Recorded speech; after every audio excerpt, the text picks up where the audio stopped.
তো সেগুলো নিয়ে আমার কিছু ছোটখাটো প্রশ্ন আছে, প্রশ্নগুলো আপনাকে করবো, কিন্তু তার আগে সামগ্রিক ভাবে আপনার মূল্যায়নটা আমি জানতে চাচ্ছি 15 আগস্টকে কেন্দ্র করে। 15 আগস্টকে আপনি কিভাবে দেখেন, এখন কিভাবে দেখছেন?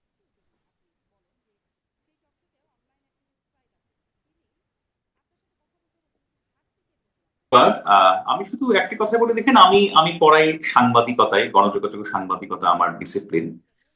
কিন্তু আমার বাংলাদেশের রাজনৈতিক ইতিহাস এবং সামরিক ইতিহাসের প্রতি আমার একটু আগ্রহ আছে।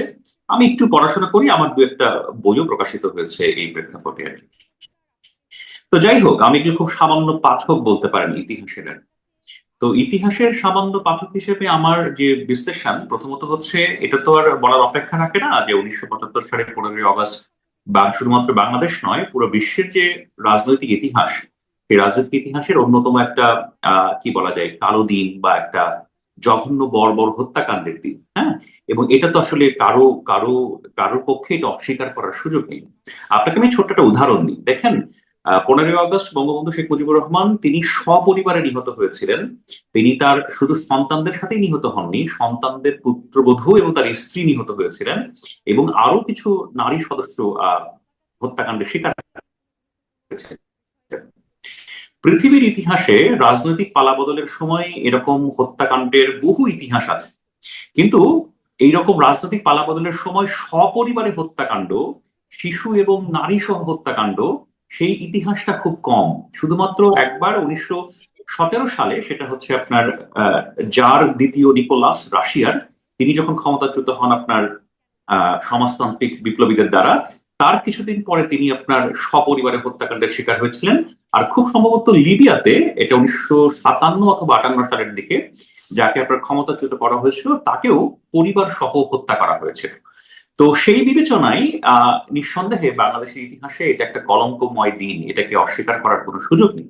আপনি যে রাজনৈতিক দলেরই হন, যে মতাদর্শের মানুষই হন, এটা যে একটা বড় বড় হত্যাকাণ্ড, আমার মনে হয় না এটা কেউ আসলে অস্বীকার করতে পারে।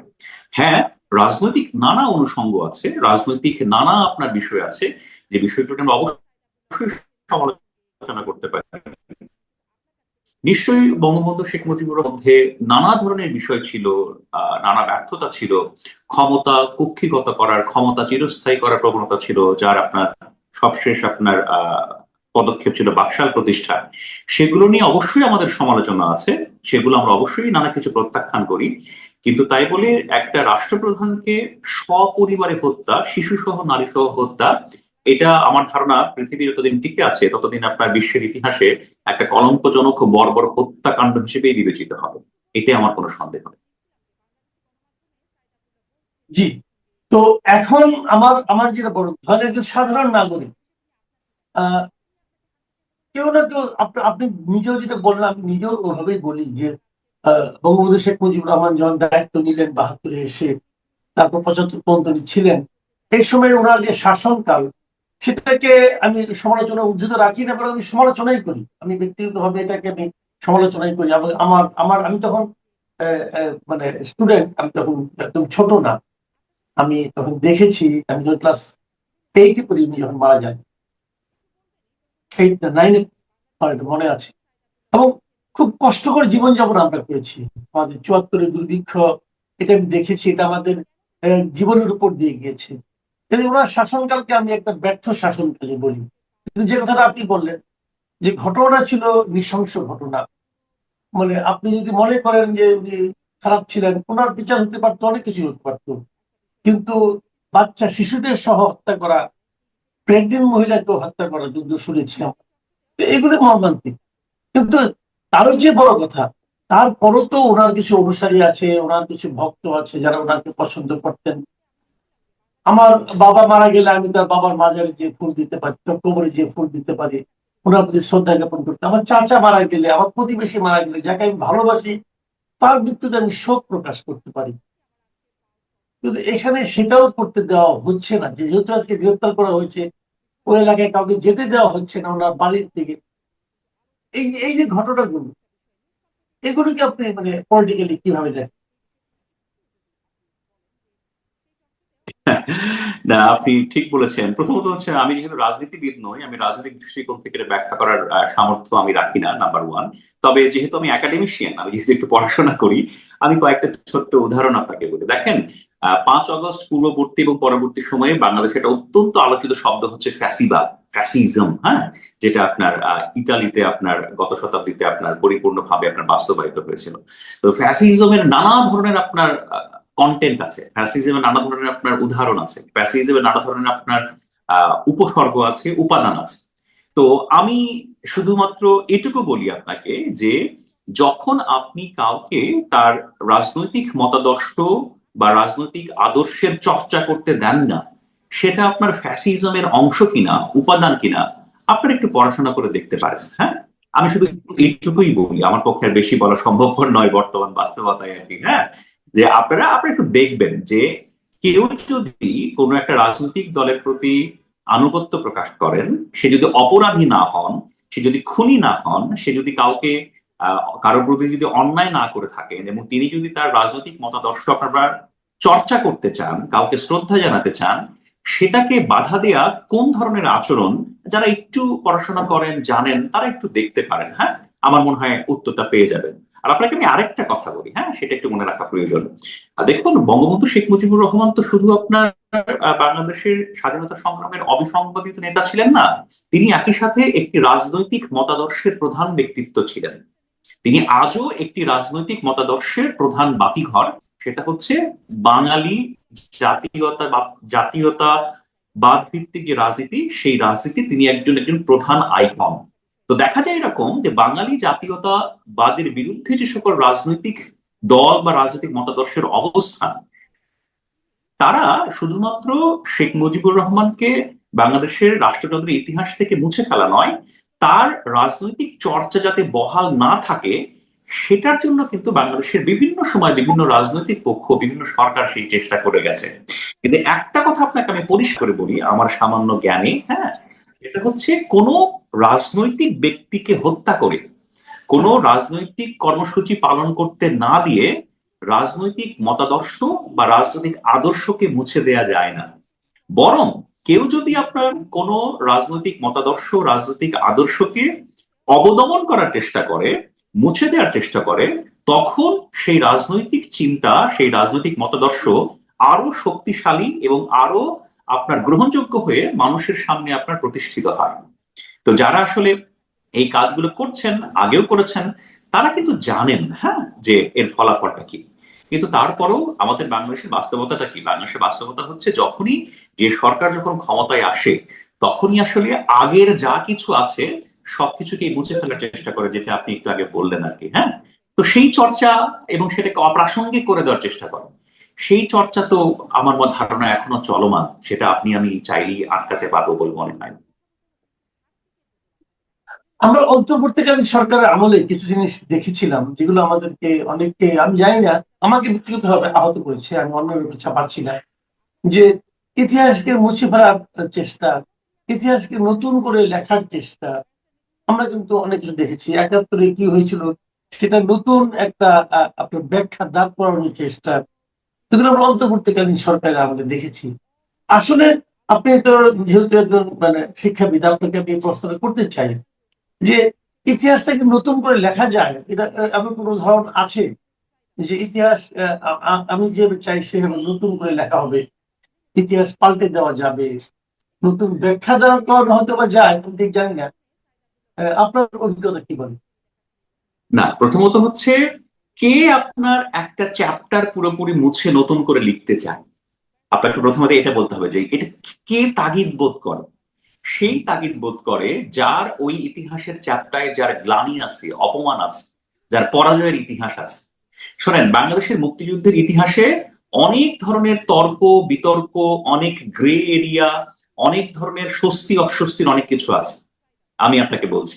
কিন্তু তারপরও বাংলাদেশের মুক্তিযুদ্ধ এবং বাংলাদেশের স্বাধীন ভূখণ্ড, এটা আপনার আমার জাতীয় জীবনের সর্বশ্রেষ্ঠ অর্জন, বাঙালি জাতির হাজার বছরের ইতিহাসের সর্বশ্রেষ্ঠ অর্জন। তো এই অর্জনের যে আপনার মহাকাব্য, এই মহাকাব্যকে মুছে যে নতুন করে লিখতে চায়, যে নতুন করে সবকিছু বদলে দিতে চায়, আপনাকে মনে রাখতে হবে তার হয়তো এই ইতিহাসের প্রেক্ষাপটে অনেক গ্লানি অথবা অপমানের অনেক চ্যাপ্টার আছে, অনেক চিহ্ন আছে, এবং সে সেটাকে মুছতে চায়। এবং আমি অত্যন্ত পরিতাপের সাথে দেখেন, বাংলাদেশের ইতিহাসে ডক্টর মোহাম্মদ ইউনূস সাহেবের আপনার অন্তর্বর্তী সরকার ছিল, আমি বলবো গুণী জ্ঞানী শিক্ষিত মানুষের একটা সরকার। এত গুণী মানুষ, এত সংবেদনশীল শিক্ষিত মানুষ বাংলাদেশের রাষ্ট্রযন্ত্রে একসাথে কখনো দায়িত্বে ছিল না, আমি আপনাকে দায়িত্ব নিয়ে বলছি।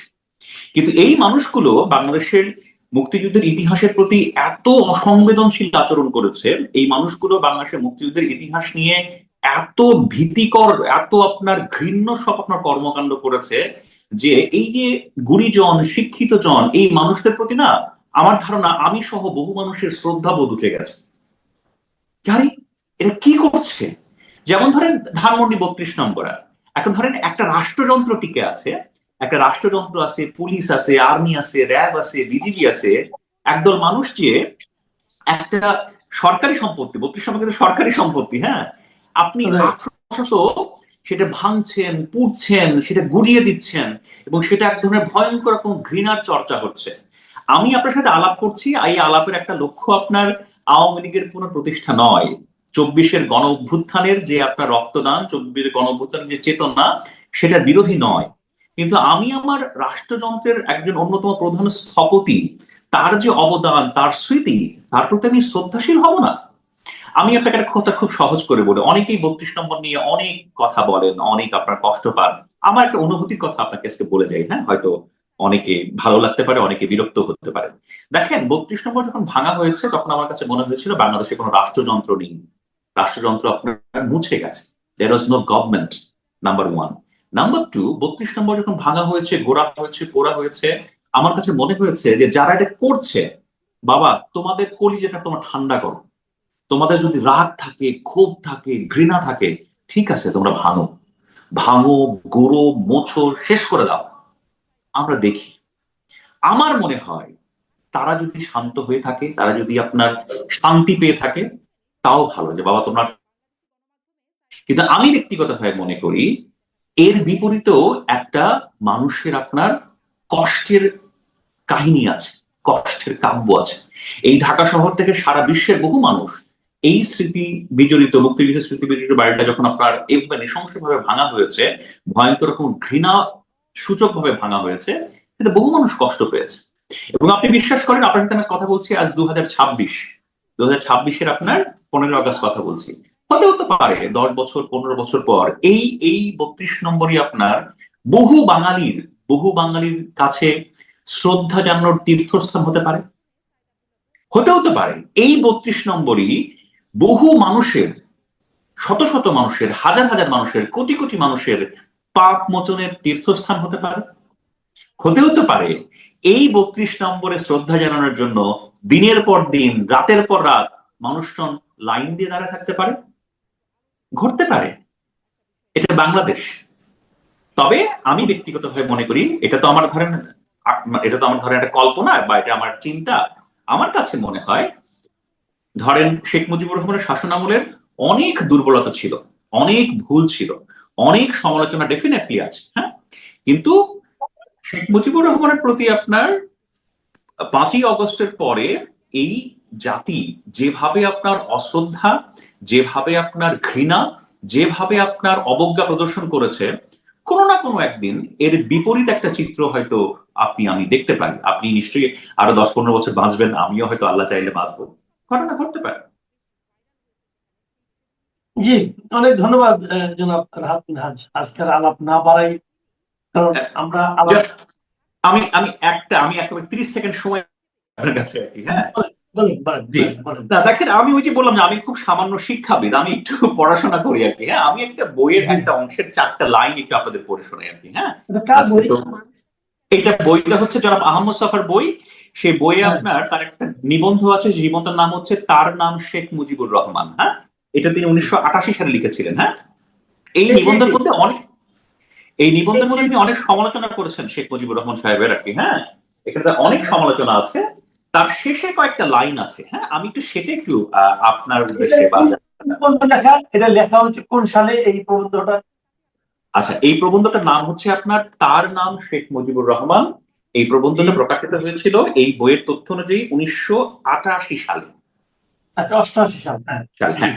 আচ্ছা, এই বইয়ের শেষ 4-5টা লাইন একটু আপনাকে আমি পড়ে শোনাতে চাই আর কি। হ্যাঁ, তিনি শেখ মুজিবুর জি। রহমান সাহেবের অনেক সমালোচনা করেছেন, তার আপনার মুক্তিযুদ্ধের ভূমিকা নিয়ে অত্যন্ত কঠোর সমালোচনা করেছেন, কিন্তু শেখ মুজিবুর রহমানের মৃত্যুর পরে জনাব আহমদ মোস্তফা তাকে নিয়ে কয়েকটা লাইন লিখেছিলেন, সেটা এই নিবন্ধে আছে, সেটা একটু আমাদের সাথে পড়ে শোনাচ্ছি। জি। জি। জি, পড়েন। আজ থেকে অনেক অনেক দিন পরে হয়তো কোনো পিতা তার শিশু পুত্রকে বলবেন, জানো খোকা, আমাদের দেশে একজন মানুষ জন্ম নিয়েছিলেন যার দৃঢ়তা ছিল, তেজ ছিল, আর ছিল অসংখ্য দুর্বলতা, কিন্তু মানুষটির হৃদয় ছিল, ভালোবাসতে জানতেন। দিবসের উজ্জ্বল সূর্যালোকে যে বস্তু চিকচিক করে জ্বলে তা হলো মানুষটির সাহস, আর জ্যোৎস্না রাতে রূপালী কিরণ ধারায় মায়ের স্নেহের মতো যে বস্তু আমাদের অন্তরে শান্তি ও নিশ্চয়তার বোধ জাগিয়ে তোলে তা হলো তার ভালোবাসা। জানো খোকা, তার নাম শেখ মুজিবুর রহমান। ধন্যবাদ। জি, ধন্যবাদ জনাব রাহাত মিনহাজ। আপনার সঙ্গে এমন একটা সময় কথা বললাম এবং এমন একটা বিষয় নিয়ে কথা বললাম, যে বিষয়টা নিয়ে এই দিনে অনেকে হয়তো কথা বলতে স্বাচ্ছন্দ্য বোধ করেন না। হয়তো আমাদের চরণেও কিছুটা আপনার লুকোছাপা ছিল, হয়তো আপনার উত্তরে ছিল, আমার প্রশ্নের ক্ষেত্রে ছিল, এবং সেটাও ছিল এই সময়ের কারণে। আমরা এমন একটা সময় আসলে চাই না, বরঞ্চ আমরা এমন একটা সময় চাই যখন যার মনে যা আছে সে নিঃসংক চিত্তে সেই কথাটা উচ্চারণ করতে পারবে। আমরা এমন একটা সময় চাই, এবং সেই সময়টাকে আমরা কোনো অনুকূল সময় বলতে চাই না। আমি বলতে চাই সেটা হলো আমাদের হোক স্বাভাবিক সময়। কারণ বদান্যতায় সেই ধরনের সময় আসবে এটা চাই না। স্বাভাবিক নিয়মেই সেই ধরনের সময় আসবে যখন যার মনে যা আছে, যদি শেখ মুজিবের বিরুদ্ধে কিছু থাকে যেমন সে নিঃসঙ্গ চিত্তে উচ্চারণ করতে পারবে, যদি শেখ মুজিবুর রহমানের পক্ষে তার কোনো অনুভূতি থাকে সেটাও সে যেন নিঃসঙ্গ চিত্তে উচ্চারণ করতে পারে। আপনি যে আহমদ মোস্তফার যে প্রবন্ধটা শেষ করলেন, আহমদ মোস্তফা যেমন শেখ মুজিবের সমালোচনা করেছেন, আবার শেখ মুজিবের যে একটা অসাধারণ বৈশিষ্ট্য সেই বৈশিষ্ট্যের কথা উচ্চারণ করেছে। আমরা এরকম সময় চাই। আমরা এখন তো একটা নির্বাচিত সরকার এবং বিএনপি ক্ষমতায়, তাদের দাবি অনুযায়ী স্বাধীনতার ঘোষকের দল। এখন কেন মানুষ বঙ্গবন্ধুর প্রতি শ্রদ্ধা জানাতে পারছে না? এবং 32 নম্বরও এই 2026-এর 15ই আগস্টও ব্যাপক নিরাপত্তা ব্যবস্থা নেওয়া হয়েছে, সারা দেশে কড়া নিরাপত্তা ব্যবস্থা, এবং 32 নম্বরের দল কামান পর্যন্ত রাখা হয়েছে। আপনি কি বলবেন এখানে এসে? অসংখ্য ধন্যবাদ আপনাকে, দর্শক শ্রোতাকে। আজকে এই মহান শোক দিবস 1975 সালে, আজ থেকে 51 বছর আগে এই যে সপরিবার হত্যাকাণ্ড, এর ভিতরে একটা রাজনৈতিক উদ্দেশ্য ছিল, এবং সেই উদ্দেশ্যটা হচ্ছে বঙ্গবন্ধুকে না, মুক্তিযুদ্ধকে নিশ্চিহ্ন করে দেওয়া। কিন্তু সেটা করতে পারে নাই। এই কারণেই যে বাংলাদেশের জনগণ, স্বাধীনতাকামী জনগণ মুক্তিযুদ্ধের প্রশ্নে অটল এবং অবিচল ছিল। যার কারণে আমরা দেখতে পেয়েছি 75-এর পরে বঙ্গবন্ধু হত্যাকাণ্ড বিচার করা যাবে না, ইন্ডেমনিটি দেওয়া হয়েছিল, এবং বঙ্গবন্ধুর 15ই আগস্ট পালন, শোক দিবস, অমুক তমুক কেউ কিছু করতে পারে না। এসব বিষয়ে বহু ইচ্ছা কাহিনী বাংলাদেশে আছে অতীতে, কিন্তু আলটিমেটলি এটাকে রক্ষা করা যায়নি। হত্যাকারীদের ফাঁসি হয়েছে, কিছু হত্যাকারী পলাতক এখনো আছে বিভিন্ন দেশে, মধ্যে 5 জনের মতো। আজকে হত্যাকাণ্ড কিন্তু আমরা খেয়াল করি, হত্যাকাণ্ড দেখেন, বঙ্গবন্ধুকে 18টা গুলি করছিল। এই যে এই আন্দোলনে, বিগত আন্দোলনে একটা পুলিশের ছেলে মারা গেছে, সে পুলিশ অফিসার বলছিল যে স্যার, একটা লোককে মারতে কটা গুলি লাগে, শীত সন্তানটাকে মারতে কটা গুলি লাগে স্যার? ঠিক সেই রকমই একটা লোককে 18টা গুলি করছে, পেটে, বুকে, এবং শুধু তাই না, মুখ মুখ বাদ দিয়ে যে তর্জনী উনি স্বাধীনতা নির্দেশ করেছিল, সেই তর্জনীটাকে ছিন্ন ভিন্ন করা হয়েছে, এবং সেই লাশটা নিয়ে যাওয়া হয়েছে টুঙ্গিপাড়ায়, লাশ না দেখিয়ে পেঁচিয়ে তাকে দাফন করার জন্য। সেখানে ইমাম সাহেব উনি প্রটেস্ট করেছেন, না, এইভাবে কোনো মুসলমানের দাফন হতে পারে না, আমাকে দেখতে হবে উনি শেখ বঙ্গবন্ধু শেখ মুজিব কিনা। যাই হোক, সে দাফনটা সংগঠিত হয়েছে সে জায়গায়, এবং কিভাবে কি করুন দাফন হয়েছে শেখ মুজিবুর।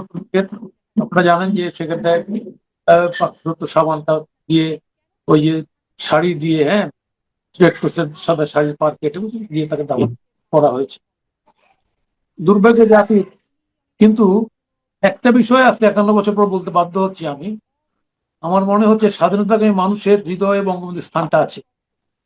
আজকে আমি খুব পরিষ্কার বলতে চাই, বঙ্গবন্ধুকে যতভাবেই নির্মূল করতে চাক না কেন, এই যে আজকে আমাদের প্রোগ্রাম ছিল বিকাল 5টার সময়, আমি জানি না প্রোগ্রামটা করতে পারবো কিনা, ইতিমধ্যে পুলিশ অফিস আমাদের ঘিরে ফেলছে, আমাকে বলছে, ফোন করছে যে আপনারা এই প্রোগ্রাম করতে পারবেন। আমরা বলছি যে তো এটা আওয়ামী লীগের কোন দলীয় প্রোগ্রাম না, উনি স্থপতি, মুক্তি স্থপতি, উনি নৃশংস হত্যা হয়েছে, আমরা এটা করে আসছি। ইভেন কি গত যে গভর্নমেন্ট, যে ইউনূস সরকার, যে কুখ্যাত সরকার ইউনূস সরকার, সেই সরকারের সময় আমরা করছি। 5 তারিখে অভ্যুত্থান হওয়ার পরও আমরা 15 তারিখে সে প্রোগ্রাম করেছি। এইরকম একটা অবস্থায় আজকে এই প্রোগ্রামটা করতে না দেওয়ার জন্য অলরেডি পুলিশ হাজির হয়ে গেছে। আমরা যোগাযোগ করেছি, দেখি কি হয়। একটা বিষয় খুব পরিষ্কার, এখানটায় একটা চক্র আছে। আমি এই একটু interrupt সামগ্রিক করি, আমি একটু প্রশ্ন করি নাজমুল হক প্রধান। সরি, আমি আরেকটু ক্লিয়ার হতে চাই। মানে বাংলাদেশ জাসদের পক্ষ থেকে আপনারা 15ই আগস্ট শোক দিবস উপলক্ষে কর্মসূচি থ্রো করেছিলেন বাংলাদেশ জাসদের ব্যানারে, সেই প্রোগ্রাম হতে দিচ্ছে না, মানে পুলিশ বাধা দিচ্ছে, বিষয়টি কি এই? আমরা শুনেন, আমরা আমরা জাসদ, আমরা বিশেষ করে মানে এরশাদ অভ্যুত্থানের পরে, পতন হওয়ার পরে আমরা বঙ্গবন্ধুর 15ই আগস্ট শোক দিবসটা পালন করি। আমরা আমাদের দলের পক্ষ থেকে আমরা পরে ওইখানটা বীর 32-এ যেতাম না, কিন্তু আমরা অফিসে অফিসে আমরা মাল্য দিয়ে 15ই আগস্ট শোক পালন করতাম। এবং সেই 15ই আগস্ট শোক দিবস ধারাবাহিকতায় প্রত্যেকবার আমরা করেছি। গতবার অধিক অভ্যুত্থানের 5 আগস্ট অভ্যুত্থান হওয়ার পরে 15 তারিখ করেছি আমরা অফিসে। এবং আজকে অফিসে করার ক্ষেত্রে নতুন করে পুলিশের বাধা চলে আসছে আর কি, যে করতে দেবে।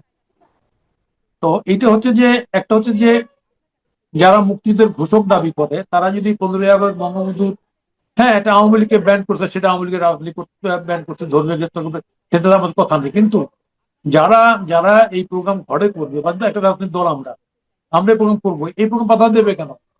আজকে এই পেস্টে আমরা দলগতভাবে এই প্রোগ্রামটা করি, আমরা 15ই আগস্ট পালন করি, বঙ্গবন্ধুর মৃত্যু দিবস, শহীদ শোক দিবস আমরা করে আসতেছি। কিন্তু আজকেই প্রথম বাধার সম্মুখীন হলাম আমরা। ইভেন কি এটা আমরা কেয়ারটেকার গভর্নমেন্টের সময়, ইন্টারিম গভর্নমেন্টের সময়ও বাধার সম্মুখীন হই নাই, আজকে বাধার সম্মুখীন হচ্ছে। এটাই হলো কথা আর কি। দুর্ভাগ্য, এই যে বঙ্গবন্ধুকে ভয়, কেন এত ভয়? যারা বঙ্গবন্ধুকে ভয় করছে তারা মূলত স্বাধীনতাকে ভয় করছে, স্বাধীনতা মানতে চাচ্ছে না। যদিও স্বাধীন বাংলাদেশের বিভিন্ন রকম জিনিস তারা দাবি করতেছে, তাই না? কিন্তু তারপরও তারা এই স্বাধীনতাকে মানতে না চাওয়ার কারণেই কিন্তু আজকে এই বঙ্গবন্ধুর উপরে এমবার্গো। আমি মনে করি সরকারের সুবিধা উদয় হোক, বঙ্গবন্ধু আওয়ামী লীগের কোনো নেতা না, বঙ্গবন্ধু এই দেশের জাতির অহংকার, আমাদের স্বপ্ন, আমাদের স্বাদ। এবং সেই বঙ্গবন্ধুকে এখানকার সপরিবারের নৃশংসভাবে হত্যা করা হয়েছে। পৃথিবীতে এরকম হত্যাকাণ্ড এরকম ঘটে নাই। যদিও অনেক রাষ্ট্রনায়ক মারা গেছে, কিন্তু এরকম হয়নি, বাচ্চা কাচ্চা সব মারা গেছে। এবং সেই মারা যাওয়ার পরে এখানটায় আপনার যদি মনে আছে, ওই সময় এই 3 নেতার মাজারও কিছু লোক, 20-30 জন লোক পতাকা নিয়ে গেছিল, পাকিস্তান পতাকা নিয়ে, যে পাকিস্তান হয়ে গেছে। আবার জি। বঙ্গবন্ধু মারা যাওয়ার এখানকার খবর প্রকাশিত হওয়ার আগেই পাকিস্তানের করাচিতে জং পত্রিকা ছেড়ে ফেলছিল যে আবার পাকিস্তান হচ্ছে। এই যে পাকিস্তানি ভূতের যে চক্র, এই চক্রের যে কারসাজি, সেই কারসাজিতেই কিন্তু আজকে বাংলাদেশের রাজনীতি উলটপালট খাচ্ছে, ঘুরতেছে। আজকে এই কারণে আজকে পরিষ্কার বলতে যাচ্ছি আমি, বাংলাদেশের গণতন্ত্রকে যদি নিরাপদ করতে হয়, গণতন্ত্র সহনশীল করতে হয়, তাহলে বাংলাদেশের মুক্তিযুদ্ধকে স্বীকার করে নিয়েই করতে হবে। বাংলাদেশের মুক্তিযুদ্ধকে কিছু কিছু জিনিস স্বীকার করলাম, যেটা পছন্দ হইলো, বাকিটা স্বীকার করলাম না। এইভাবে করে বাংলাদেশের গণতন্ত্রকে নিরাপদ করা যাবে না, এই রাষ্ট্রটাকেও নিরাপদ করা যাবে না। যদিও আমরা দেখতে পাচ্ছি এখানটায় একটা চক্র এই আন্দোলন বিজয়ের পরে, মানে মুক্তিযুদ্ধ নিয়ে অসংখ্য আজে বাজে কথা বলছে। তাদের মূল টার্গেটটা হচ্ছে এই মুক্তিযুদ্ধটাকে অস্বীকার করা, আমাদের দীর্ঘদিনের ধারাবাহিক যে সংগ্রাম, বাঙালি জাতীয়তাবাদী উন্মেষের যে সংগ্রাম, সেই সংগ্রামকে অস্বীকার করা, মুক্তিযুদ্ধকে অস্বীকার করা, বঙ্গবন্ধুকে অস্বীকার করা, এবং দেশটার এমন একটা জায়গায় নিয়ে যাওয়া যেটা বলার সাহস করছে না, কিন্তু আলটিমেটলি ওই জায়গায় একটা উগ্র ধর্মান্ধ দেশে পরিণত করার প্রচেষ্টা করা হচ্ছে। এবং যার কারণে এখানে দেখবেন, জিন্নাকে জাতির পিতা মানতে রাজি, তখন কিন্তু এই কথাগুলি আসেনি, কিন্তু বঙ্গবন্ধুর কথা বললে তখন কথা ইমরান হাসন জাতির পিতা। তার মানে এরা একটা উগ্রতা দিয়ে এই দেশটাকে, আমাদের স্বাধীনতা, আমাদের সার্বভৌমত্ব নষ্ট করতে চায়। আজকে সেই শক্তি কোনো না কোনো ফর্মে রাষ্ট্র ক্ষমতায় সরাসরি আসেন না হলো, তাদের প্রভাব যে রাষ্ট্র ক্ষমতার সঙ্গে আছে, এটা খুব পরিষ্কার হয়ে যাচ্ছে ডে বাই ডে। আমি বর্তমান সরকারের সবুজ উদয় হোক, জিয়াউর রহমান মুক্তিযুদ্ধের ঘোষক, আমরাও মনে করি আজকে বাংলাদেশের রাজনীতিটাকে যদি ঠিক জায়গায় না আনতে পারে, তাই না, এর মাসুল কিন্তু দিতে হবে। প্রতিবারই চেষ্টা করা হচ্ছে প্রতিটা পদক্ষেপে, প্রতিটা সংস্কার আলোচনায় মুক্তিযুদ্ধকে খাটো করার, ছোট করার, মুক্তিযুদ্ধকে খাটো করে ছোট করে এই দেশটাও বড় হবে না, এই দেশটার কোনো নেতাও বড় হবে। মুক্তিযুদ্ধকে মহিমান্বিত করার মধ্য দিয়েই কেবলমাত্র আমাদের দেশটার সমৃদ্ধি, গৌরব এবং পৃথিবীর মানচিত্রে এই যে বাংলা ভাষার যে দেশটা দাঁড়িয়ে আছে, এটা মুক্তিযুদ্ধকে অবলম্বন করে। ফলে মুক্তিযুদ্ধকে বাদ দিয়ে এই দেশটাকে সামনের দিকে এগিয়ে নিয়ে যাওয়া যাবে না। দুর্ভাগ্যের বিষয় হচ্ছে একটা গোষ্ঠী বঙ্গবন্ধুকে হত্যার পরও এখন পর্যন্ত অবিরাম চেষ্টা করে যাচ্ছে কিভাবে মুক্তিযুদ্ধটাকে এখান থেকে বাদ দেওয়া যায়। আজকে যার কারণে এই সমস্যাগুলি হচ্ছে। আমরা তো এমনি একটা সহনশীল গণতান্ত্রিক পরিবেশ তো তৈরি করতে পারি নাই। আমরা জানি পৃথিবীতে গণতন্ত্রের মডেলে, গণতান্ত্রিক সমাজে অভ্যুত্থান আছে, সরকারের পতন আছে, আবার গণতান্ত্রিক সমাজও আছে। আমরা দেখেছি পাকিস্তান আমলে এখানে আইয়ুব শাহী ক্ষমতা দখল 10 বছর ছিল, অভ্যুত্থানে পরাস্ত হয়েছে। এরপরে মুসলিম লীগকে নির্বাচনেও পরাস্ত করা হয়েছে। তার উপর ক্ষমতা দেবে না, এই কারণে মুক্তিযুদ্ধ দেশ স্বাধীন হয়েছে।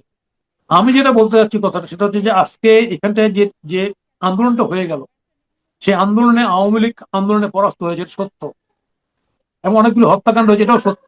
কিন্তু নির্বাচনে আওয়ামী লীগকে পরাস্ত করা যায় না। কিন্তু নির্বাচনে আওয়ামী লীগকে পরাস্ত করা যেত, তাহলে আজকে বলা যেত যে আওয়ামী লীগ নির্মূল হয়েছে, নিশ্চিহ্ন হয়েছে। কিন্তু যেহেতু আওয়ামী লীগকে নির্বাচনে পরাস্ত করা যায় নাই, সেই ভয়ের থেকেই, এবং সেই জায়গাটাই আওয়ামী লীগের রাজনীতি করার জায়গা আছে, এবং সেই ভয়ের থেকে সরকারের পক্ষ থেকে বঙ্গবন্ধুর মৃত্যু দিবসও তার শোক পালন করতে তারা বাধাবন্ধ করতেছে।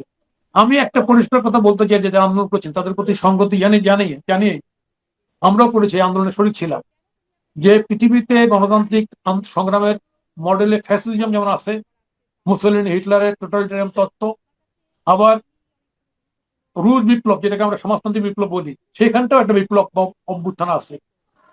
রুশ বিপ্লবের পরে সেখানে স্টালিনের জন্ম হয়েছিল, এবং অনেক কুলাক বা জমিদার বা যোদ্ধারকে হত্যা করা হয়েছিল।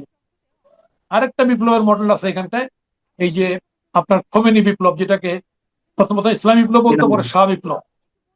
সেই শাহ বিপ্লবেও কিন্তু আপনার দেখবেন যে সবাই এসে এরপরে শাহ আস্তে আস্তে সমস্ত অপিনিয়নকে বাদ দিয়ে একক রাজত্ব তার খোমেনি বিপ্লবটাকে তার চূড়ান্ত করছে। আমি কথাটা তুললাম এই কারণে, আমি যদি ইউরোপের রেনেসাঁ ধরি, সাম্য, মৈত্রী, স্বাধীনতা, আমাকে স্বাধীনভাবে বাঁচতে চাও, তাহলে এখানটা তো অবশ্যই গণতান্ত্রিক সমাজে আমাকে অপরের মতটাকে সহ্য করার মতো ক্ষমতা থাকতে হবে বা দেখাতে হবে। কিন্তু দুর্ভাগ্যের বিষয়, আজকে গণতন্ত্রের কথা বলে ভিন্ন মতকে, ভিন্ন পথকে এর নিশ্চিহ্ন করতে চায়। এতো সোভিয়েত সমাজতান্ত্রিক বিপ্লবও না করে নাই, আবার খোমেনি বিপ্লবও করে নাই। আসলে এই বিপ্লবটা ছিল একটা ককটেল বিপ্লব আমি মনে করি, যার কারণে এই সরকার ও পরবর্তীকালে সরকার, ইন্টারিম গভর্নমেন্ট ঠিক করতে পারেনি কিভাবে চলবে। বর্তমান সরকার তো রাস্তাটা পরিষ্কার করতে পারছে না। পরিষ্কার করতে না পারার কারণেই কিন্তু এসবের মধ্যে ষড়যন্ত্রের রাজনীতি দানা বাঁধে। আপনি জানেন ইতিমধ্যে বাংলাদেশে, আমি পত্রিকা দেখেছি দুদিন আগে, বাংলাদেশে জঙ্গিবাদী গোষ্ঠীর তৎপরতা লক্ষ্য করা যাচ্ছে। বাংলাদেশে জাতিসংঘের নজরেও এসছে যে বাংলাদেশে এখানটায় তালেবান ফোর্সের মতো ফোর্স আছে। আজকে পাকিস্তান যত তার সরি চিৎকার করে বেড়াও গণতন্ত্রের জন্য, পাকিস্তান এই জঙ্গিদের নিয়েই বসবাস করতেছে, এবং সেখানটায় এখন তো ভিন্ন জাতিসত্তার লড়াইও আমরা দেখতে পাচ্ছি। এই বাংলাদেশটা বাইরে অস্বস্তি রেখে পার্লামেন্টটা সুস্থ হইতে পারে না। পার্লামেন্টকে সুস্থ করতে হলে, এটা ঠিক আওয়ামী লীগ যেমন জামাত বিএনপিকে বাদ দিয়ে পার্লামেন্ট সুস্থ করতে চেয়েছে, পারে নাই, ক্ষমতা করছে 15-16 বছর। ঠিক তেমনি ভাবে আমি এই গভর্নমেন্টকে বলতে চাই, ভোট করেছেন, ডেমোক্রেটিকলি এসেছেন, কিন্তু রাজনৈতিক সহনশীলতা তৈরি করতে হবে। যদি তৈরি করতে পারেন তাহলে বাংলাদেশের আগামী ভবিষ্যৎ ভালো হবে, আর যদি না করতে পারেন তাহলে ভবিষ্যৎ অন্ধকার। আজকে বাংলাদেশে এত সমস্যার দেশ, সেই সমস্যার দেশে এককভাবে আমি 2/3 মেজরিটি, 3/3 মেজরিটি পাইতে পারি, কিন্তু এককভাবে এই সমস্যার মোকাবিলা করা সম্ভব না। ক্ষমতা চালানো যাবে, ক্ষমতায় থাকা যাবে, কিন্তু জনগণের জোয়ার যখন আসবে তখন এগুলি তাসের ঘরের মতো উড়াই যাবে। আমি সেই জায়গাটাই বলতে চাচ্ছি যে আমরা অনেকগুলি আন্দোলন সংগ্রাম ইতিহাস আমাদের আছে, অনেক সংগ্রাম করেছি আমরা। ফলে সেটাকে লক্ষ্য করে, অতীতটাকে লক্ষ্য করে, অতীতের উপর আমাদের সঠিক পর্যালোচনা করে বর্তমানের উপর দাঁড়িয়ে আমাদের ভবিষ্যৎটা আমাদের গড়তে হবে। যদি ভবিষ্যৎ গড়তে হয় তাহলে আমি বলবো democracy, democracy and democracy, tolerance, tolerance and tolerance. কোন রাজনৈতিক শক্তিকে রাজনৈতিকভাবে নির্মূল করে এই সিদ্ধান্ত, এই চিন্তা ব্যান করে দিয়ে এই চিন্তা কখনো সমাজের, দেশের মঙ্গল হয় না। নাজমুল, প্রথম আমার প্রশ্ন হচ্ছে যে আপনারাও তো আওয়ামী লীগ বিরোধী আন্দোলনে ছিলেন। আওয়ামী লীগ যেভাবে গণতান্ত্রিক ভাবে ক্ষমতায় থাকছিল কিংবা নির্বাচনবিহীন ব্যবস্থার মাধ্যমে তারা ক্ষমতা ধরে রাখছিল, তার বিরুদ্ধে আপনারা সোচ্চার ছিলেন। আওয়ামী লীগের রাজনৈতিক মানে মানে আওয়ামী লীগের নেতা কর্মীরা শোক দিবস পালন করবে না, প্রকাশ্যে শ্রদ্ধা জ্ঞাপন করতে পারবে না, ফুল দিতে পারবে না 32 নম্বরে, সব মেনে নিলাম। কিন্তু আপনারা তো আর আওয়ামী লীগের বি টিম নয়, বরং আরেকটি জাসদ যেটি ছিল, জাসদ ভেঙে আপনারা হলেন, তাই না? হাসানুল হক ইনু সাহেবের যে জাসদ সেটি আওয়ামী লীগের সঙ্গে ছিল, আপনারাও সেই জাসদ নন, আপনারা বাংলাদেশ জাসদ। ঠিক তারা যদি বঙ্গবন্ধুকে বঙ্গবন্ধুকে শ্রদ্ধা করতে চান বা শ্রদ্ধা জানিয়ে কোনো অনুষ্ঠান শুরু করেন, সেটিও কেন বন্ধ করে দেওয়া হচ্ছে? আর 32 নম্বর একটা পোড়া বাড়ি, বিরান ভূমি এই মুহূর্তে, আপনি যদি এর মধ্যে বলেছেন যে কি উদ্দেশ্য বা কি করতে চাইছে, তারপরেও এত ভয় কিসের? বা আপনাদেরকেও কেন অনুষ্ঠান করতে দেওয়া হলো না? এটা এক সময় ওই যে সমাজতন্ত্রের তত্ত্ব যখন আসলো পৃথিবীতে, বুঝছেন না, সমাজতন্ত্র, হম হম। তো তখন গোটা ইউরোপ শঙ্কিত হয়ে গেছে। আরে সমাজতন্ত্র হলে তো আমরা শেষ হয়ে যাবো, আমাদের ধন সম্পদ পুঁজি শেষ হয়ে যাবে। এর উপরে লেখা আছে যে ইউরোপ কমিউনিজম ভূত দেখেছে। এখানটায় মুক্তিযুদ্ধ যে শক্তি আজকে রাজত্ব করছে, যে শক্তিগুলি বাংলাদেশের রাজনীতিতে ষড়যন্ত্রের খেলা খেলছে, এটা কিন্তু মুক্তিযুদ্ধের ধারাবাহিকতা কিন্তু বাংলাদেশের রাজনীতিতে আসে নাই। কিন্তু আজকে বলতে বাধ্য হচ্ছে আমি, আজকে আওয়ামী লীগের ত্রুটির কারণে, ভুলের কারণে, ভুল শাসনের কারণে বাংলাদেশে ঘটনা ঘটছে। আজকে যেমন ধরেন এখানটায় আমরা মাঠের থেকে রাজনৈতিক দল গঠন করছি, টিকতে পারছি কি পারি সে আলাদা কথা, কিন্তু এখানটায় ক্ষমতায় গিয়ে দল গঠন হয়েছে, ক্ষমতাশ্রয়ী রাজনৈতিক দল। বর্তমান সরকার যেটা বিএনপি, এটা ক্ষমতায় গিয়ে এই দলটা তৈরি হয়েছে, এক্সারসাইজ ক্ষমতায় গিয়ে তৈরি হয়েছে, রাজনৈতিক ধারাবাহিক সংগ্রামের মধ্যে দিয়ে তৈরি হয় নাই। ফলে এই দলগুলির চিন্তার মধ্যেই বিভ্রান্তি আছে। যদিও অনেক রাজনৈতিক দল এসব দলে যোগদান করেছে, আমি বিভ্রাটটা এই কারণে আছে যে এরা স্বাভাবিকতাটাকে মানতে চান না দেখে আজকে এই যে 15ই আগস্ট, আমি তো মনে করি 15ই আগস্ট এই শোক দিবস, এটা গভর্নমেন্টের এক্ষেত্রে পরিষ্কার হওয়া উচিত ছিল যে কোনো দলগতভাবে দলগতভাবে যেহেতু আওয়ামী লীগ ব্যান্ড কোনো কার্যক্রম হবে না, কিন্তু শেখ মুজিবকে কেউ ঘরের মধ্যে, কেউ রাস্তার মধ্যে প্রোগ্রাম করতে পারবে না, ধরনের পরিষ্কার করলে সরকারের খুব ক্ষতি হতো। কারণ সরকার তো মুক্তিযুদ্ধের দাবিদার, এবং তাদের যে নেতা জিয়াউর রহমান, উনি ঘোষক সত্য ঘটনা থেকে। ফলে সেইটাকে যদি উনি মনে করে যে এটাকে বাদ দিয়ে ওইটাকে হাইলাইট করতে, তাহলে হবে না। তাহলে মুক্তিযুদ্ধটাকে ধারণ করার জন্য সরকারের একটা কর্মপদ্ধতি ঠিক করতে হবে, বেসিক জায়গা ঠিক করতে হবে। ঠিক করতে পারেন তবেই রাজনীতিটা পরিষ্কার হবে, আর না হলে রাজনীতি পরিষ্কার হবে না, তাহলে কি বিএনপি কি রাজনৈতিকভাবে লাভবান হচ্ছে? এটি করে কি লাভবান হতে পারবে যে না। প্রক্রিয়া এখন বিএনপি চলছে? বিএনপি পরিষ্কার রাজনৈতিক লাইন নিতে পারেনি। যেমন আমি বলি, জিয়াউর রহমান যে পরিষ্কার লাইন নিয়েছিল, জিয়াউর রহমানের সময় দেশি বিদেশি ষড়যন্ত্র, আর্মিতে কু, অভ্যুত্থান, তাই না, অনেক ঘটনা ঘটেছে। জিয়াউর রহমান দ্রুত ক্ষমতা নিয়ে উনি হানা ভোট করে উনি ইলেকশনে ফেলেছেন সবাইকে, এবং সেখানে বাম, ডান, কমিউনিস্ট, আওয়ামী লীগ সবাই ভোট করতে পারছে। উনি কিন্তু ওই সময় আওয়ামী লীগকে ব্যান করতে পারতেন, যে না আওয়ামী লীগকে বাকশাল করতে, ব্যান করেন নাই। কেন করেন নাই? রাজনৈতিক স্থিতিশীলতা চাইছেন উনি। তাহলে এই যে রাজনৈতিক স্থিতিশীল যাওয়া, সহনশীল যাওয়া, এই কাজটা কিন্তু বিএনপি গভর্নমেন্ট, আমার ধারণা, এই যে ব্যান্ড, এই জায়গায় যাওয়া কোনো, আওয়ামী লীগের যারা বদমাইশ ক্রিমিনাল সবারই ফাঁসি, জেল জুলুম হইতে পারতো। বিএনপির লোকরা 17 বছর আইনি লড়াই করছে, কেস খাইতে, কাবাড়ি খাইতে। আওয়ামী লীগের লোকরা ঘুরতো জেলখানা, থানা, হাজত ঘুরতো। আর যারা পলাই গেছে এরা বাঁচতো না, টাকা পয়সা লুট করে পলাই গেছে। তাহলে এই যে শক্তিটাকে হ্যান্ডেল করার ক্ষেত্রে এই যে আমি ত্রুটির পরিচয় দিচ্ছি, অথবা খামখেয়ালির পরিচয় দিচ্ছি, অথবা বুঝে উঠতে পারেনি, অথবা মনে করছে এইভাবে করে দলকে নিশ্চিন্ন করে দেওয়া যায়, মানুষ ছিল না। বিএনপির যে সাপোর্ট বেস, যে ভিত্তি, এটা আওয়ামী লীগের সাপোর্ট বেস এক না। এমনি আওয়ামী লীগ যথেষ্ট অকাম করার কারণে আওয়ামী লীগের থেকে বিচ্ছিন্ন হয়ে গেছে। আজকে এই যে পরিণতি, এই পরিণতির মূল কারণ হচ্ছে আওয়ামী লীগ, যারা রুলিং ক্লিক ছিল আওয়ামী লীগের, এরা আওয়ামী লীগ থেকে বিচ্ছিন্ন, জনগণ থেকে বিচ্ছিন্ন হয়ে গেছে, যার কোনো অভ্যুত্থানের শিকার হয়েছে। আজকে সেই জায়গাটা গভর্নমেন্ট রিয়েলাইজ করতে ভুল করছে, ভুল করার কারণেই আজকে এই সমস্যাগুলি হচ্ছে। যত দ্রুত এটা সমাধান করতে পারবে, রিভিউ করতে পারবে, তত সরকারের জন্য লাভ হবে। যত দেরি করবে সরকারের জন্য অমঙ্গল হবে, এটা পরিষ্কার বলতে পারে, রাজনৈতিক অভিজ্ঞতা বলে। যত দেরি করবে সরকারের জন্য অমঙ্গল হবে, দেশের জন্য অমঙ্গল হবে। আর যত দ্রুত রিয়েলাইজ করবে সরকার, তত দেশের জন্য মঙ্গল হবে, সরকারের জন্য মঙ্গল হবে। আপনি মুক্তিযোদ্ধা, আপনি একটি দলের নেতৃত্ব দিচ্ছেন, আপনি বঙ্গবন্ধুকে স্মরণ করবেন সেটি পারছেন না, কিন্তু সেখানে আমরা দেখছি এই 15 আগস্টেই কোন কোন নতুন আত্মপ্রকাশ করা দল তারা এই বিকেল 5টায় সম্ভবত জাদুঘরের সামনে, জাতীয় জাদুঘরের সামনে কর্মসূচি দিয়েছে। আমি নাম উল্লেখ করে বলছি, বাংলাদেশ আজাদ পার্টি। এবং এই আজাদ পার্টি যিনি কর্ণধার, তিনি ফেসবুকে ঘোষণা দিয়েছেন, আমার সামনে আছে সেটি। তিনি বলছেন যে জুলাই শুধু মানে আগস্ট শুধু 36 জুলাই নয়, আগস্ট আমাদের অনেক কিছু পাওয়ার জিনিস। এবং আজকে এই অনুষ্ঠান করা হবে দ্বিতীয়ার্ধে সুধী সমাবেশ, সেই সুধী সমাবেশ উদ্বোধন করবেন 15 আগস্ট বিপ্লবীদের স্বজনেরা। আপনি কি শব্দটা শুনতে পাচ্ছেন? 15 হ্যাঁ, পাচ্ছি আগস্ট পাচ্ছি।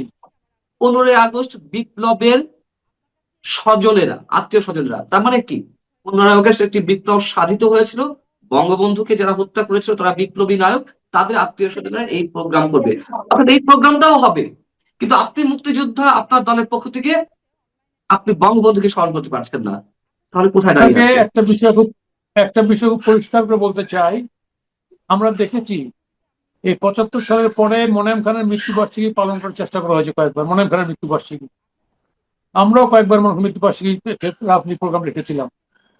আলটিমেটলি এখন আর প্রোগ্রামটা কেউ পালন করে না, মৃত্যুবার্ষিকী। আজকে এই ধরনের প্রচেষ্টা হবে এই জায়গায়। 15 আগস্ট মহান কাজ হয়েছে, বিপ্লবী বীর সূর্য সৈনিক, এগুলো চেষ্টা হবে। চেষ্টা করে করে এরা একসময় ক্লান্ত হয়ে এগুলি ছেড়ে দেবে। আজকে রাজনৈতিক ওই যে পট পরিবর্তনের যে এগুলি যে রাজনীতির অগাছা, এই অগাছাগুলি জন্ম নেয় তখনই যখন রাজনীতি সঠিকভাবে চলে না। আজকে চলে না দেখে এই সমস্ত বিভিন্ন সংগঠন দেখবেন, আপনি সব নাম শোনেন নেই, নতুন সংগঠন জন্ম নিচ্ছে, এরা করতেছে। রাজনীতির ধারাবাহিকতা ঠিক থাকলে এই সংগঠন তৈরি হবে না। এগুলো অতীত হয়নি, ভবিষ্যৎ হবে। তবে কিছু কিছু ক্ষেত্রে ওই বললাম রাজনৈতিক অস্বস্তিকর পরিবেশে তখন এদের জন্ম হয়, এরা এইসব কাজ করার চেষ্টা করে, কিছুদিন চালায়, তারপর আবার বন্ধ হয়। এটি হচ্ছে ঘটনা। আমার শেষ প্রশ্ন গণমাধ্যম নিয়ে। মানে নিশ্চয়ই আপনি আপনার রাজনৈতিক জীবনে অনেক ধরনের কিছু ফেস করেছেন, গণমাধ্যমকে কেন্দ্র করে, গণমাধ্যমের সামনাসামনি হয়েছেন, কথা বলেছেন, এখনো বলছেন। আমরা দেখলাম যে আওয়ামী লীগের সময় যে গণমাধ্যম গুলো বঙ্গবন্ধু বঙ্গবন্ধু জাতির জনক বলে বলে মুখে ফেনা তুলে ফেলতো, সেই গণমাধ্যম গুলো এখন এসে আবার তাদের কেউ কেউ কেউ কেউ বঙ্গবন্ধু শব্দটা উচ্চারণ করতে পারছে না, বলছে শেখ মুজিবুর রহমানের হত্যাকাণ্ডের 51তম দিবস।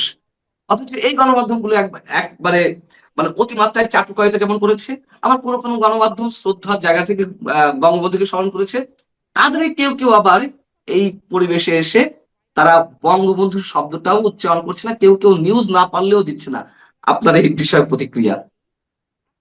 আজকে সমকালের লেখা পড়লাম, মোজাম্মেল সাহেব কিন্তু চমৎকার লেখা লিখছে হুম, যে কোনো বান, মানে টোনা বান, জাদু আছে না বান, হ্যাঁ, বান হুম, নিক্ষেপ, হুম, ঝড় নিক্ষেপ আছে না বান, যে জি। কোনো বানেই বঙ্গবন্ধুকে নিশ্চিহ্ন করতে পারবে না। চমৎকার লেখা লিখেছেন, সমকাল পত্রিকা পড়লাম আজকে। আজকে যারা এটা করছেন তারা তা কি বলবো, এটা এটা আসলে আমাদের দেশে নাই, এই পাশে পশ্চিমবঙ্গে দেখতেছি যে লোকগুলি মমতা বন্দ্যোপাধ্যায়ের সঙ্গে যে লোকগুলি তার জীবদ্দশায় তাকে তাকে কি বলা যায়, ঈশ্বরের থেকে উপরে রাখলো, সেই লোকগুলি ছেড়ে হুম, গিয়ে ওই বিজেপির সঙ্গে গেছে।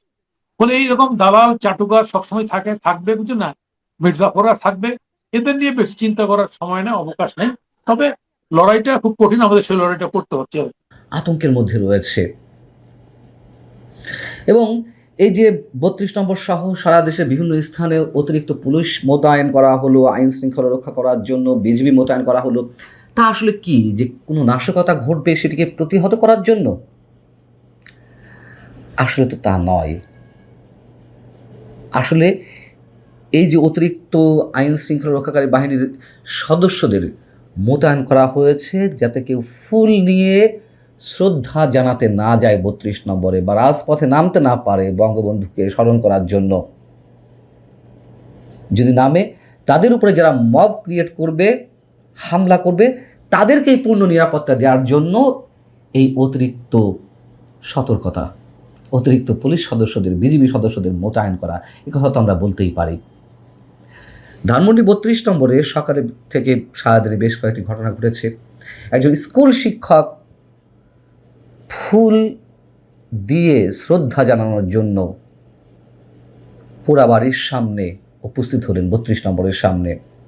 তাকে পুলিশ যথারীতি আটক করলো। আটক করে কি বলল? যে তিনি যুবলীগের সক্রিয় কর্মী, তিনি আসলে একজন স্কুল শিক্ষক, বেসরকারি স্কুলে শিক্ষকতা করেন। এবং এই যে পুলিশের একটি পরিচয় দিয়ে দেওয়া, ট্যাগ দিয়ে দেওয়া যাকেই আটক করে। আমি তো জেলে থেকে দেখে এসেছি, আওয়ামী লীগের রাজনীতির সঙ্গে কোনোভাবেই যুক্ত নন, কোনোভাবেই। সাধারণ মুদি ব্যবসায়ী, রিক্সা চালক, হকারি করেন, এরকম অনেকেও তো এখনো পর্যন্ত কারাগারে রয়েছেন, যাদেরকে থানা আওয়ামী লীগ বা ওয়ার্ড আওয়ামী লীগের সভাপতি বানিয়ে দেওয়া হয়েছে, সদস্য বানিয়ে দেওয়া হয়েছে, নিষিদ্ধ ঘোষিত সংগঠন ছাত্রলীগের সক্রিয় কর্মী হিসেবে যেই রিপোর্ট, মামলার কাগজপত্র তার উপরে লাল কালি দিয়ে লিখে দেওয়া হয়, এবং ওটি দেখেই নিম্ন আদালতের বিচারকরা সিদ্ধান্ত নিয়ে নেন। এক্ষেত্রেও কি তেমনটি ঘটেনি? এবং আমাদের গণমাধ্যমও কি অদ্ভুতভাবে, কি সুন্দরভাবে গতানুগতিক ধারায় এই যে পুলিশের ভাষ্য হেডলাইন করছে যে পুলিশ নিশ্চিত করেছে অমুকে যুবলীগের কর্মী, অমুকে ছাত্রলীগের কর্মী। যাই হোক, এখন বিষয় হচ্ছে যে ওই যে ফুল দিতে শ্রদ্ধা জানাতে যাওয়া একজন শিক্ষক, তাকে তো আটক করা হলো। এরপরে কি হলো? ধানমন্ডি 32 নম্বরের প্রবেশ মুখে একজন রিক্সা চালক তার মুঠোফোন দিয়ে, মোবাইল দিয়ে ভিডিও করছিল, তার উপরে মব ক্রিয়েট করা হলো। এবং ওই রিক্সা চালককে, মানে অনেক কষ্টে হাসি আসে, ওই রিক্সা চালককে যখন মারধর করা হয়, তার উপরে মব ক্রিয়েট করা হয়, তখন আরেক ব্যক্তি জয় বাংলা স্লোগান দিতে থাকেন পাশ থেকে, তাকেও মারধর করা হয়, তার উপরে মব চালানো হয়। মৃত্যুবার্ষিকী উপলক্ষে একজন সিঙ্গারা নিয়ে এসেছিলেন, কাঙালি ভোজ তো আর গত 2-3 বছর হয় না, নিজের অবস্থান থেকে বঙ্গবন্ধুর প্রতি ভালোবাসার জন্য হয়তো পথচারীদের বা ভিক্ষুকদেরকে খাওয়ানোর জন্য সিঙ্গারা নিয়ে এসেছিলেন। কেন তিনি সিঙ্গারা নিয়ে এলেন? তার উপরেও চলে মব।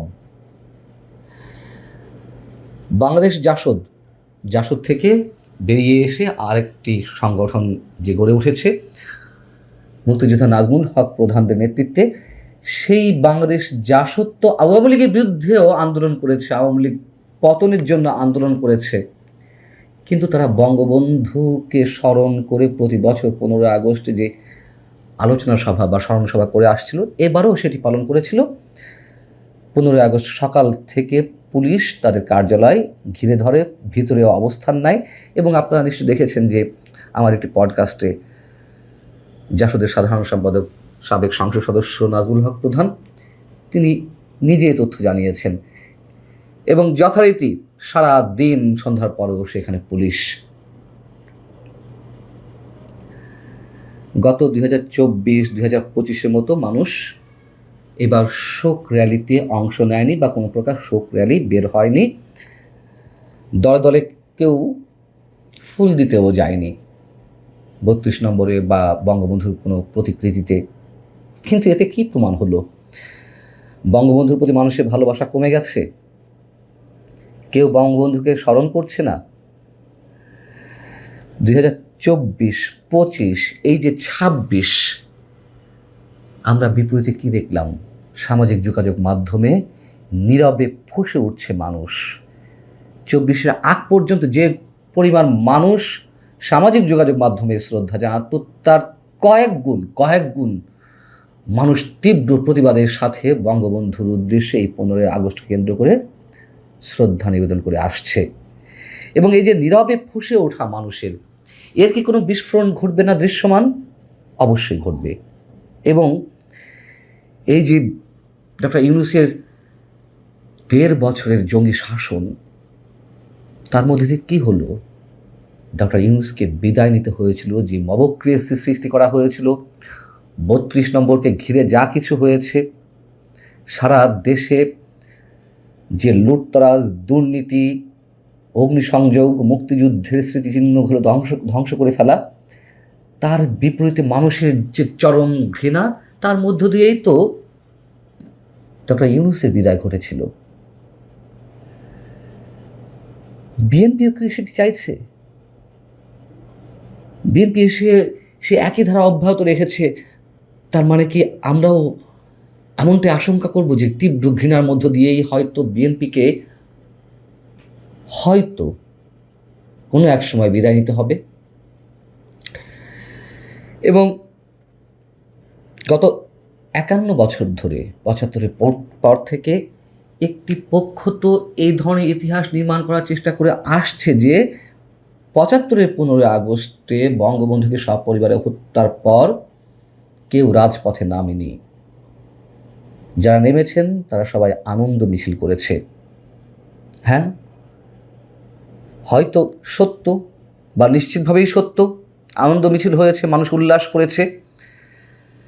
কিন্তু কেন মানুষ উল্লাস করেছিল সেটি নিয়ে কি এখন আর কোনো গবেষণার প্রয়োজন আছে? ইতিহাস ঘেঁটে দেখার প্রয়োজন আছে? এখন তো জ্বলন্ত ইতিহাস আমাদের সামনে তার সাক্ষী হিসেবে। যেমন 2024, 2025, 2026 কি সাক্ষী দিচ্ছে? 75-এর 15 আগস্টে যেমন রাস্তায় ট্যাঙ্ক নেমেছিল,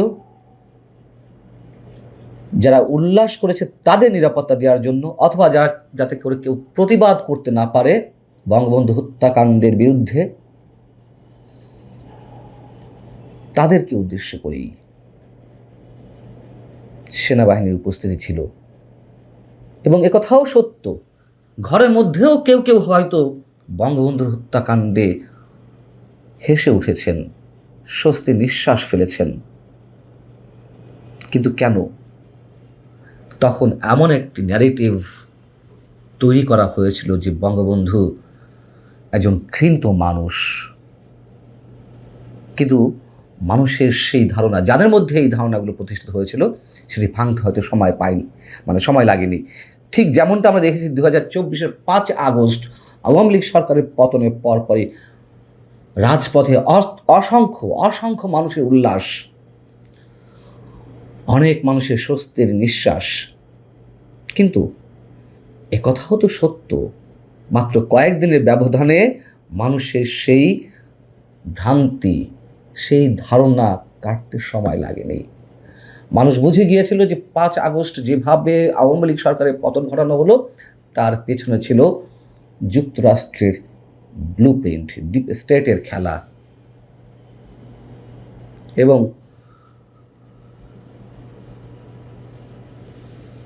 ওই সময় ওই আন্দোলনকে ঘিরে ডিপ স্টেট কিংবা যুক্তরাষ্ট্রের কিংবা বাংলাদেশের এখনো পর্যন্ত যারা স্বাধীনতা বিরোধী শক্তি, তাদের যে একটি আস্ফলন, তাদের যে একটি গভীর ষড়যন্ত্র, সেটি একটি প্রাথমিক ধাপ বাস্তবায়ন হয়েছিল। পাশাপাশি আরেকটি সত্য অবশ্যই উচ্চারণ করতে হবে, 2009 থেকে 2024 পর্যন্ত আওয়ামী লীগ সরকার জোর করে বঙ্গবন্ধুকে দেবতা বানাতে চেয়েছিল। যেখানে সেখানে বঙ্গবন্ধুর ভাস্কর্য, বইয়ের পাতা উল্টানো থেকে শুরু করে বঙ্গবন্ধু, শেষ পাতা পর্যন্ত বঙ্গবন্ধু। তাতে লাভ কি হয়েছে? এই যে অতিরঞ্জনের কারণে মানুষ বিরক্তির পর্যায়ে চলে গিয়েছিল।